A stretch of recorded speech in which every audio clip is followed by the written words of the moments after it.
निरसा के गोपीनाथपुर कोलावरी जीसीपीएल में नियोजन की मांग को लेकर जिला परिषद सदस्य संजय सिंह उर्फ पिंटू सिंह ने अनिश्चितकालीन भूख हड़ताल अपने समर्थकों के साथ शुरू किया। हालांकि इस दौरान उन्होंने बताया कि ये आंदोलन पूरी तरह से गैर राजनीतिक है और जब तक प्रबंधन हमारी मांगों को नहीं मानेगी तब तक ये भूख हड़ताल जारी रहेगा। पूर्व एक हफ्ता पहले ही भूख हड़ताल का आवेदन दिया गया था, मगर धारा 163 लगा देने के कारण ये भूख हड़ताल आज से जारी है। पिंटू जी, क्या कुछ मामला हुआ आज गोपीनाथपुर में? आपको भूख हड़ताल, अनिश्चितकालीन भूख हड़ताल पर आपको बैठना पड़ा। किन मुद्दों को लेकर, किन बातों को लेकर आज आप बैठे यहाँ? यहाँ जो परियोजना जो चल रही है एमडीओ में, इसके द्वारा यहाँ के लोगों के साथ अन्याय किया जा रहा है, छल किया जा रहा है। समझ उसका नंबर तो दीजिए, गोविंदपुर चाहे जिस कारण से कर रहा हूँ नंबर नहीं है, वो कंपनी को समझना है। लेकिन अगर वो यहाँ के लोगों के साथ अन्याय करेगा, छल करेगा, तो उसका विरोध होगा, प्रतिकार होगा। यहाँ के जनप्रतिनिधि होने के नाते हमने कंपनी को आगाह किया था कि देखिए आप यहाँ के लोगों के साथ अन्याय कर रहे हैं, आप एक पॉलिसी बनाइए जिसके माध्यम से यहाँ लोगों को रोजगार से जोड़ने का प्रयास कीजिए। जो प्रभावित लोग हैं उनका जो दैनिक जीवन था आपके खनन कार्य से प्रभावित होता है, तो उनका अधिकार बनता है यहाँ रोजगार पाने का या रोजगार से जुड़ने का। तो उसको जोड़ने का आपको एक पॉलिसी बनाना चाहिए था, आपने नहीं बनाया।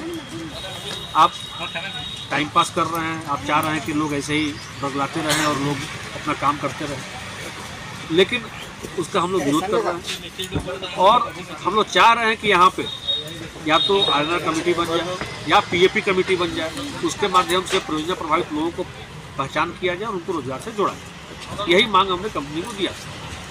लेकिन कंपनी शुरू में तो समस्या बता रही थी कि हम लोग कैसे कर सकते हैं, ऐसा हो नहीं सकता है। इसमें हमने कहा कि भाई इसमें एसीएल है, एसडीओ है, डीसी है, उनको आप इन्वॉल्व कीजिए, सारे जनप्रतिनिधि को इन्वॉल्व कीजिए और उसको प्रोसीड कीजिए। लेकिन कंपनी उदासीन रही, चाहे जिस वजह से रही। और यहाँ के जो स्थानीय लोग हैं, चाहे वो पुरुष हो महिलाएं, उनको रोजगार से जोड़ना चाहिए था, उनको रोजगार नहीं मिला। उसी का विरोध है हम लोग। पिंटू जी, मामला यह है कि मुद्दे तो ये काफ़ी पुराने हैं। नियोजन का ये जो मामला जीसीपीएल में, इसको लेकर हमने देखा भी कई महीनों से दो बड़े बड़े दल भी एक दूसरे के आमने सामने धरना देकर बैठे रहे। क्या लगता है, इस पूरे मुद्दे का राजनीतिकरण हो गया और मामला जस के तस बना हुआ है अभी तक? पिछला जो आंदोलन, जो भी आंदोलन हुआ, उसके बारे में मैं कुछ टिप्पणी नहीं करना चाहता। दलों की अपनी मजबूरियाँ होती हैं, उनके अपने तरीके होते हैं।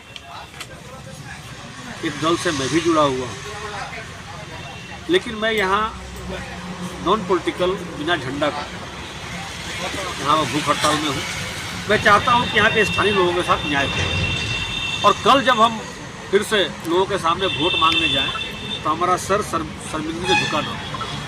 हम अपना नैतिक जिम्मेवारी जो है उसको निभा रहे हैं, और जब तक लोगों के साथ न्याय नहीं होता तब तक मेरा आंदोलन चलता है।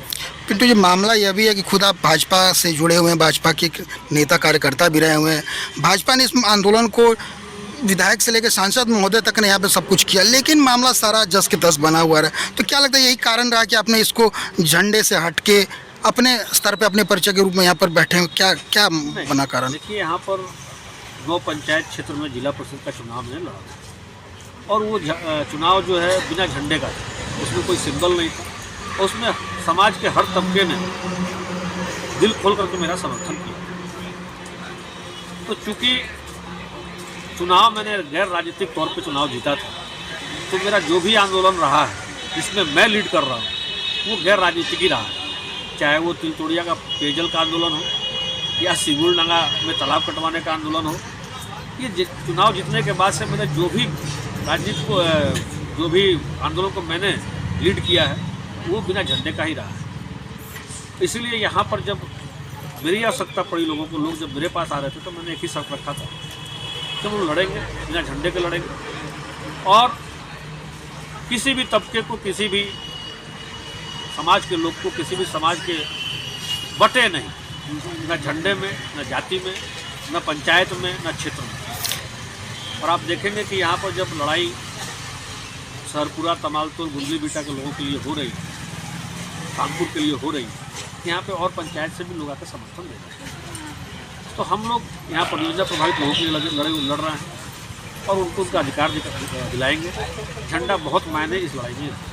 कल की तारीख में अगर पार्टी समर्थन देना चाहे तो क्या उस स्थिति में क्या करेंगे आप? समर्थन यहाँ पर जनता का चाहिए। राजनीति नहीं चाहते हैं कि हम लोग यहाँ पे हो जनता के साथ। तो हम लोग चाह रहे हैं कि लड़ाई नॉन पॉलिटिकल रहे, बिना झंडे के रहे और ये गांव की लड़ाई है, यहाँ के स्थानीय लोगों की लड़ाई है। और आप देखेंगे बढ़ चढ़ के यहाँ पर महिलाएं भी हैं, जो स्थानीय महिलाएं हैं, यहाँ के स्थानीय युवा हैं, वो सब इस लड़ाई में शामिल हैं। फिलहाल कोई वार्ता कोई हो रही प्रबंधन से? कल से प्रबंधन बात करने का प्रयास कर रहा है, लेकिन कोई लिखित आश्वासन हमको नहीं मिला। आज एक पत्र लेकर के सुबह मेरे घर पे GCPL के एक अधिकारी आए थे, जिसमें आग्रह था कि आप आंदोलन को टालें, हम लोग 3 दिन के बाद बात करेंगे। तो 1 सप्ताह मैंने टाल दिया था उनके आग्रह में पूर्व। अब मैं टालने में असमर्थ था। मैंने कहा कि जो भी बात हो आप धरना स्थल पे आइए, हम लोग अच्छे माहौल में वहाँ ही बात कर सकते हैं। और हमने उनको निवेदन पूर्वक कहा कि आपने विलम्ब कर दिया, बात करने का समय था, शुक्रवार तक बात करने का समय था, आप आए नहीं और अब आप हमारे यहाँ आइए, धरना स्थल पर आइए, वही बात है।